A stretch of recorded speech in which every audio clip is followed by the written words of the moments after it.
राधे राधे मित्रों, आज कहानी सुन रहे हैं हम सुख की खोज। सुख दुख जीवन रीत है, जैसे हो दिन रात, गर्मी शरद बसंत है, चौथी है बरसात। हम एक नई अच्छी कहानी के साथ चलते हैं। सुख की खोज। एक बार की बात है कि एक शहर में बहुत अमीर सेठ रहता था। अत्यंत धनी होने पर भी वह हमेशा दुखी ही रहता था।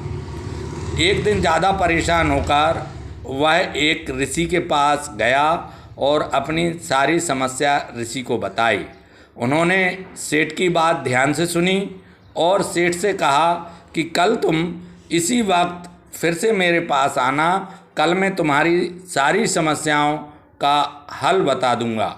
सेठ खुशी खुशी घर गया और रात में सोचने लगा कि कल ऋषि हमें समस्या का हल बताएंगे।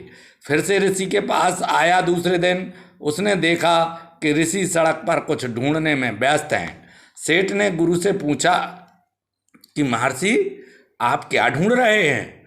गुरुजी बोले कि मेरी एक अंगूठी गिर गई है, मैं वही ढूंढ रहा हूँ, पर काफ़ी देर हो गई और लेकिन मुझे वह अंगूठी नहीं मिल रही है। यह सुनकर वह सेठ भी अंगूठी ढूंढने में लग गया।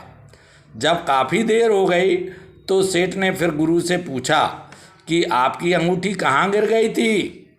तो ऋषि ने जवाब दिया कि अंगूठी मेरी आश्रम में गिरी थी, पर वहाँ काफ़ी अंधेरा है, इसलिए मैं यहाँ सड़क पर ढूंढ रहा हूँ।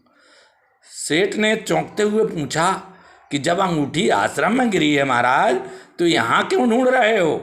ऋषि ने मुस्कुराते हुए कहा कि यही तुम्हारे कल के प्रश्न का उत्तर है। खुशी तो मन में छुपी है, लेकिन तुम उसे धन में खोजने की कोशिश कर रहे हो, इसलिए तुम दुखी हो। यह सुनकर सेठ ऋषि के पैरों में गिर पड़ा। तो मित्रों, यही बात हम लोगों पर भी लागू होती है।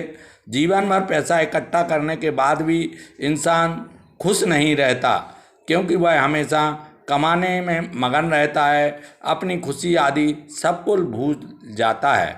स्वामी विवेकानंद जी का कहना है कि समस्त ब्रह्मांड हमारे इस शरीर के अंदर ही विद्यमान है, जबकि हम उसे जीवन भर इधर उधर भटकते रहते हैं। यही कहानी की सीख है। आपको सुख जरूर मिलेगा। जय श्री राधे मित्रों, राधे राधे।